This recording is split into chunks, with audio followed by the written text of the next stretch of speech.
նույն գործելավոճը շարունակվում է կարմիր բերետավորների եւ տարբեր գույնի բերետավորների, չգիտեմ էլ այդ տարբեր ստորաբաժանումներ են, բայց կարծեք թե նույն ձևով եւ նույն իրենց այդ ագրեսիվ բնույթը շարունակվում է, այդտեղ բազմաթիվ տեսանյութեր կան, որտեղ ոչ միայն ձեր նշած գործողություններ են կատարում, այլ ուղղակի խեղդում են։ Ոտքը դրած քաղաքացու կոկորտի վրա խեղդում են եւ մարդը շնչահեղձ է լինում։ Նաեւ կանանց մի քանի դրվագներ կար, երբ որ կանանց էին խոշտանգում, էլի ակնհայտ ոչ թե ուզում էին բերման ենթարկեն, այլ ծեծում էին ուղակի բռունցքներով հարձակվում են եւ բռունցքներով խփում մարդկանց, նաև ուզում եմ նաև ձեզ տեղեկացնել, որ այդ հրմշտոցի, այդ ծեծու ջարդի ականատես են եղել մեր падգամավորները, դրանից նաև տուժել է մեր падգամավորը, Մհերը, ուրեմն եւ սա անընդունելի է, այսինքն այս մարդիկ հետևություններ չեն անում։ Ով ասեց սաղի դեմքը կֆիքսեցինք, դա ինչ հետևանքներ ձեզ կարող է ունենալ։ Ով ասեց։ Կարմիր բերետավորները։ Կարմիր բերետավորների գործելավոճը հետևյալն է, էլի, մարդկանց այդ իրենց, որ ասում են դեմքերը ֆիքսում են, այն ցույցերի, միտինգների ժամանակ, երբ որ արդեն անմիջապես բերման են ենթարկում կամ այդ հրմշտոցի պահին, ում վրա որ սենց ժողովրդական լեզվով ասած մուռ են ունենում, քեն են պահում, այդ մարդկանց սկսում են խոշտանգել, ծեծել, այդ քաշքշուկի ընթացքում առանձնացնում են, մարմնական վնասվածքներ են հասցնում, թե տեղում, թե նաև բերման ենթարկելու ժամանակ։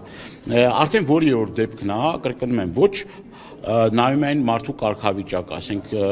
կանանց նկատմամբ նման բռնություններ, անչափահասների նկատմամբ, ես նաև ուզում եմ ձեզ տեղեկացնել, որ Գյումրիում բազմաթիվ անչափահասներ նորից էլի բռնության են ենթարկվել։ Ես ուզում եմ նաև ձեզ հիշեցնել Կիրանցի դեպքերի ժամանակ, երբ որ էլի կնոջը, էլի անչափահաս երեխաներին այդ հրմշտոցի ժամանակ ուրեմն բռնություն ա կիրառվել, էլի միջև հիմա այդ դեպքերի հետ կապված որևէ մի քրեական գործ չկա հարուցված, ասենք առաջ չի գնում։ Մարդիկ գնում են հաղորդում են ներկայացնում հանցագործության մասին, էլի ձայն բարբարո անապատի, որևէ մի գործ ընթացք չի ստանում եւ նորից եմ կրկնում, սա անընդունելի է եւ նաեւ ուզում եմ ձեզ հիշեցնել, նախորդիվ նման դեպքերի ժամանակ կարմիր բերետավորները հայհոյախառն իրենց բառապաշարը դա էլ է ֆիքսված նաև տեսախցիկների կողմից այն կեղտոտ ամենակեղտոտ հայհոյանքներով ուրեմն այսինքն այդտեղ հետևից գնալու սպառնալիք կա այո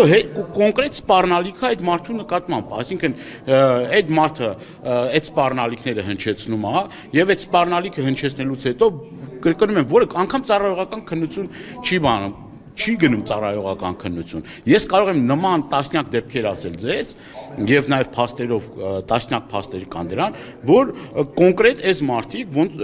ոչ թե իրենց ոստիկանական պարտականություններն են կատարում, այլ շատ մեծ էնտուզիազմով, շատ մեծ սիրով, անգամ խոշտանգելը իրենց համար, ծեծելը իրենց համար ոնց որ իրենց այդ հոգին փառավորվում է, ոնց որ իրենց